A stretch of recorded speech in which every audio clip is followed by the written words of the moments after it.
What's up, people? I am back for another video. We are here to continue our Tarantino journey with his fourth film in his directed of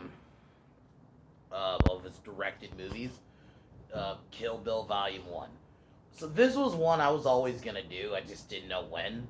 I was contemplating just doing it on its own, and I'm happy I decided not to go that route, and that I'm reviewing it as part of Tarantino's movies because it's the nice shift because this one, like, this is where, in my opinion, Tarantino started going way more action.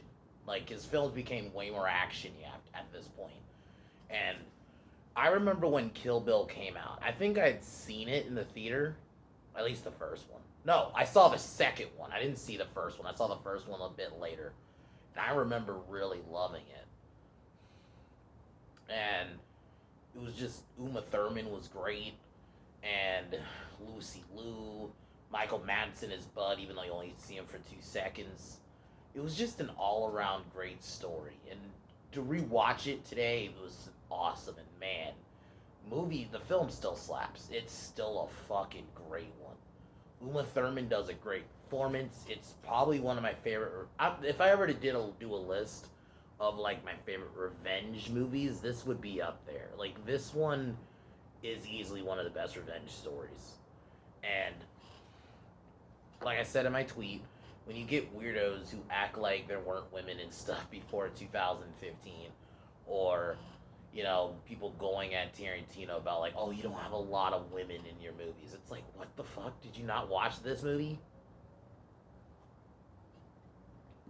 And the thing is, she's not a Mary Sue. She gets her ass whooped a lot. Like, she gets fucked up. Like, even the film, he opens up with her being all fucked up.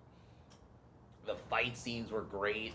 The score was great. The thing I didn't remember was the cartoon part where they had this like little anime-like cartoon of, it's basically of Lucy Liu's character,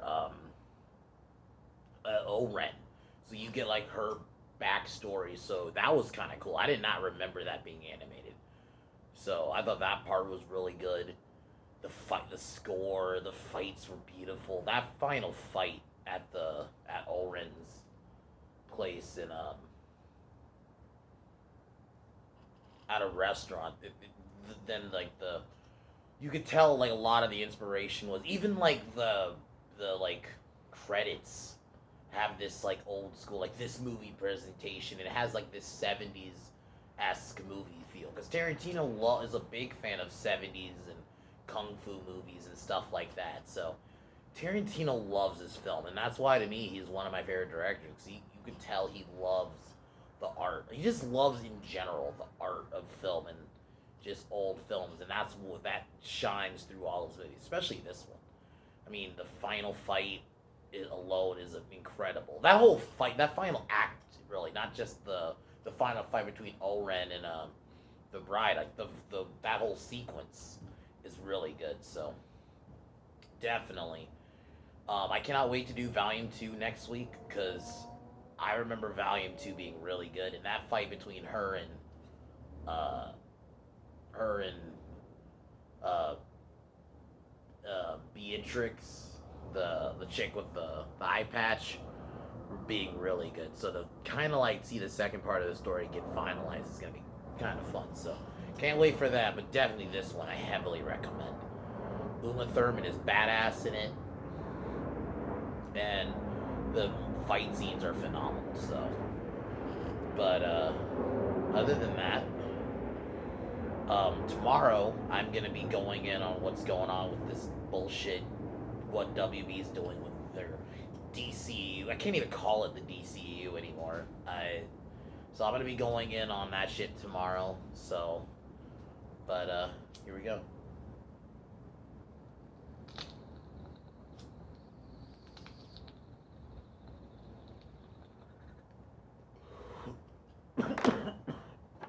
So the film opens up. We hear Bill. We see a heavily injured bride, and Bill talking all sorts of shit to her before you see him like put a gun to her head and the shot gets fired. um, then we kind of jump to the present, where Uma, or the bride. I literally like that they don't really say her name. They just say the bride. That's kind of like what she's really known as.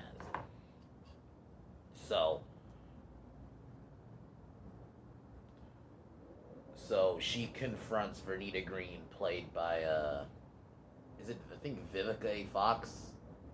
Yeah, Vivica A. Fox, who I've seen her in a couple other movies. They have a really dope fight scene in the beginning, and man, it's really good. Like, they fuck each other up. Like, it's hard hitting. They're breaking shit. But then her Vivica's daughter comes home, and I love the moments when Uma sees like her targets. They play this music, which is very iconic, where she's like remembering who they were, and one of them is Copperhead, that's Vivica A. Fox's character. So after uh, Copperhead shoos her daughter away, she acts like she's gonna make coffee for the bride, and this is where we do get a little bit of backstory, not backstory, but like her basically trying to not like apologize for what happened. And now we get a kind of an idea that the bride was betrayed and they turned on her, so we get a little bit of that. Then they agree to meet at like I think like a soccer field or baseball field or something.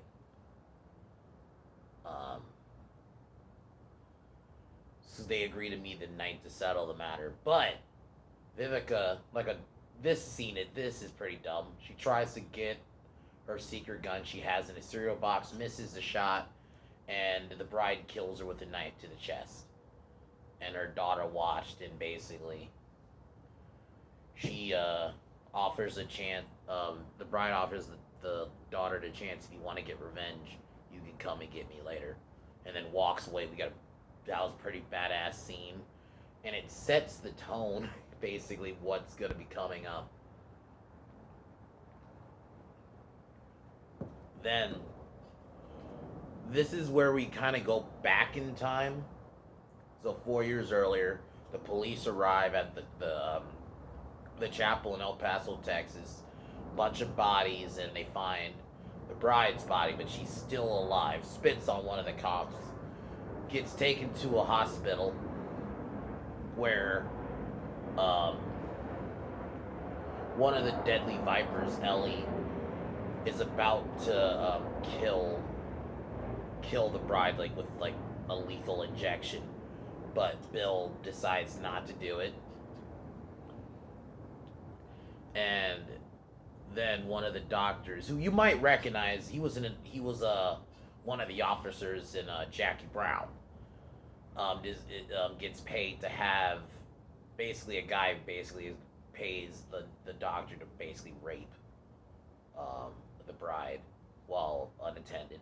Guy walks away, but the bride kills the guy by biting his tongue off, and then kills the doctor pretty brutally. Deserves it. She kills the guy with the door, and then she manages to make it.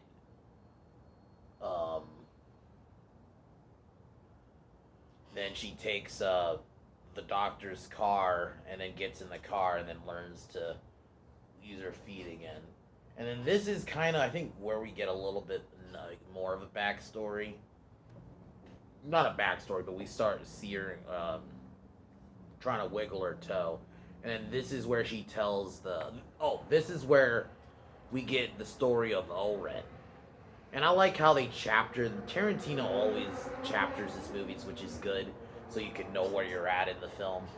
But I love, like, this. I actually really like this part. I didn't remember the anime part. I really didn't. I thought this was all live action. So when they showed you the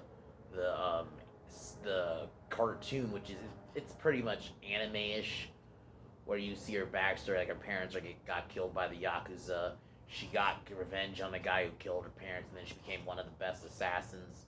And then it ends with her being involved in the near deadly attack on the bride. And then it jumps back to the bride in the car, and she can use her toe. So she decides to travel to Japan and get revenge on them. So pretty much the rest of the movie is pretty much in the past because the point where she kills Copperhead is after Oren because there's a scene where she looks at a pad and Oren's name is already wiped out. So it's I love when Tarantino does the out of time stuff. It's really good. But you still know where you were at. You're not like he doesn't do it in a way where it makes you confused. You still know where you're at in the film. So she goes to Japan. Um, she goes to Okinawa, um, and meets with the legendary swordsman Hanzo Atori, who owns a sushi shop. We got a nice dialogue between the two. The scene where she picks out the sword, and then she's learning about some of the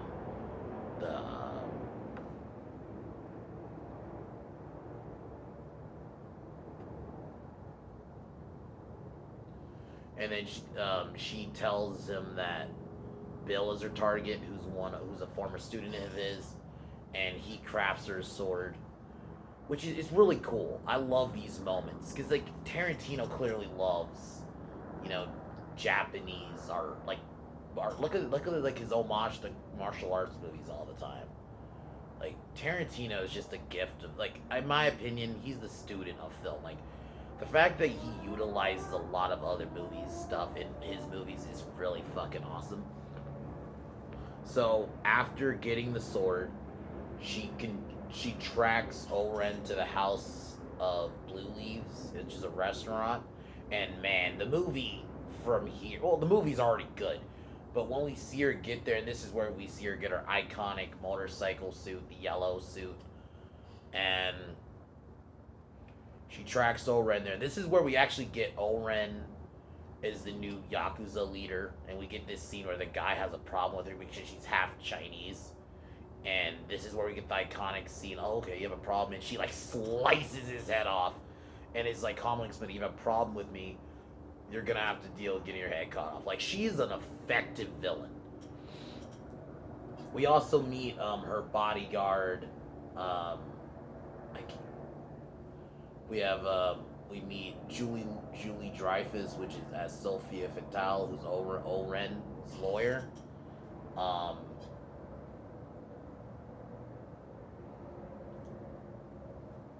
And then yeah, Oren has her own personal army, and then you have this little girl who's like a 17-year-old, 10-year-old, but she's like a bodyguard. Like she fucks shit up, man. It was a really good fight. So after cutting the arm of uh, Oren's lawyer, which was a badass scene. Oh my god, because she calls Oren to the office through with a mic, and then slices the lawyer's arm off. Everyone runs out. Oren's men show up, and then we get like this very dope fight. Um,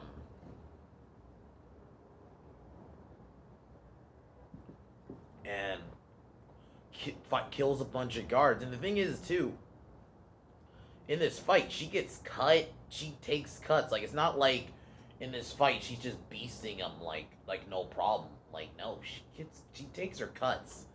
You know, there's a couple guys get some hits on her. Like same thing here. Like Tarantino wrote the goons right. He wrote them as smart. Like they're all coming at her. They're not all just coming one at a time.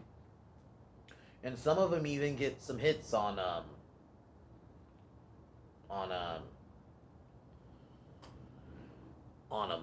So we in the transition, like the black and white, then back to colors really well. So she initially takes out seemingly takes out all Oren's men, and then gets confronted by Oren's bodyguard, Yubari, with she has like this mace thing, and oh my god, it was a pretty good fight. It was pretty like the body that Yubari got some good shots on her. I mean, even hit her in the chest with her bladed weapon. But then she kills Obari with a chair with some spikes on it. seemingly we're gonna get the confrontation between Oren and the bride, and then more of Oren's men arrive, like a shitload, like it was clearly like cars full of them show up, and then we get like this super stylistic fight. And yeah, she didn't go unscathed. She got fucked up. And then we get this like scene where she cut the light, so it's like just this blue lighting, and it's just black, and it's so fucking great. So she takes out all of Oren's men, and then she finally confronts Oren outside in the snow. And this fight was so beautiful with the snow. You got this nice cinematography, and then initially Oren seemingly has the advantage. Like he even cuts the bride on the back, and is like talking shit, like, "Oh, a Caucasian girl with a katana," like talking shit. But then eventually, Oren realizes that she's not dealing with like no slouch, and the bride ends up killing her by chopping her scalp off, and after that takes the lawyer and dumps it at the hospital to leave a message.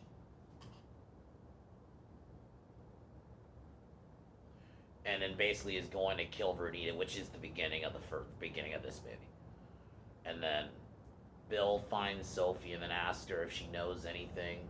And then this is where we get the reveal that, oh, she doesn't know that her daughter's alive. Awesome film. This film is beautiful. The cinematography is great. The score is great. The fight scenes are great and hard-hitting and gory. The choreography is so good. Tarantino really hit it out of the park with this one, and Volume 2, which I cannot wait to do. Uma Thurman is so good as the bride. Like, the bride makes mistakes. And yeah, she's a bit more of a mystery in this one. Like, we don't even really meet Bill. We just hear Bill a couple of times. So we don't actually see him until the next film. So I like that he tried to keep a bit of mystery, but we saw some things. Lucy Liu was a great, as like the movie. She's not the main villain, but she's kind of. That final fight in the garden is so fucking good. The cinematography is so good. Tarantino really outdid himself with this one. This is definitely one of my favorites. The bride is definitely one of my favorite female characters, and yeah, this movie is really good. The Lucy Liu's performance as Oren is so good in this. Like, she's so like yeah, she's hot. You know, I always found Lucy Liu hot, but like she's like this. She is fucking evil, man. Like that scene where she just casually chops a dude's head off, like and just so casual about it, holding his head, and is like, anyone else? And she's all calm. She's not screaming. She's just calm. It's like, bruh. I fucking love this movie. So definitely, I cannot wait to do Kill Bill Volume 2. I would give this one a 10 out of 10, to be honest, in terms of fighting. In terms of action movies. This movie is beautiful. One of the best revenge stories. So yeah, definitely. And we do see a bit of her. You could tell she's trained. But we do get her training in the second one, so. But it's not like, and I'm not once do I feel like, oh, I'm questioning how is she doing things. And she gets her ass kicked a couple of times, even in that final fight by some of the goons. They get some shots on her. It's not like she went in that fight, even when she was fighting Yubari, Oren's bodyguard, that was a bit of a challenge. You know, there's nothing wrong with writing your character as flawed, but also still being a badass. So, definitely love this movie.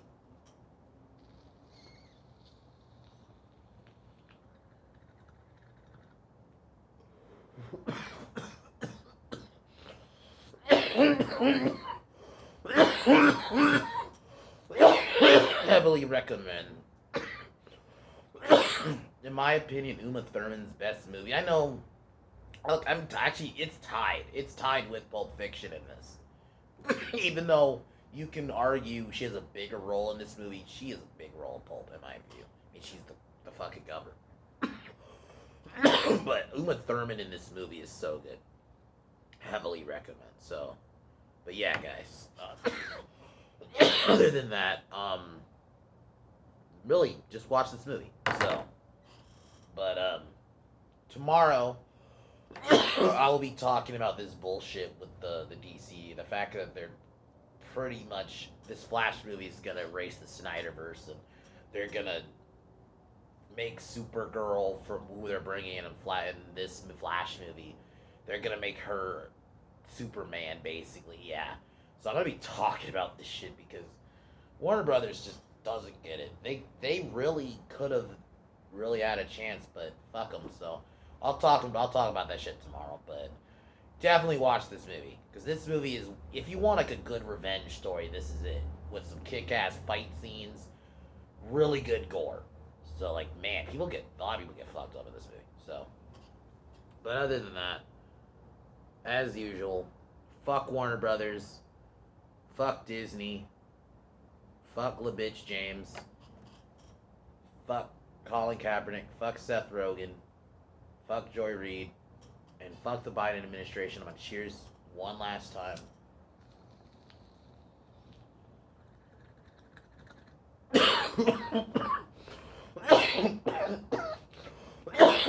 Fuck the auto barrel. Peace.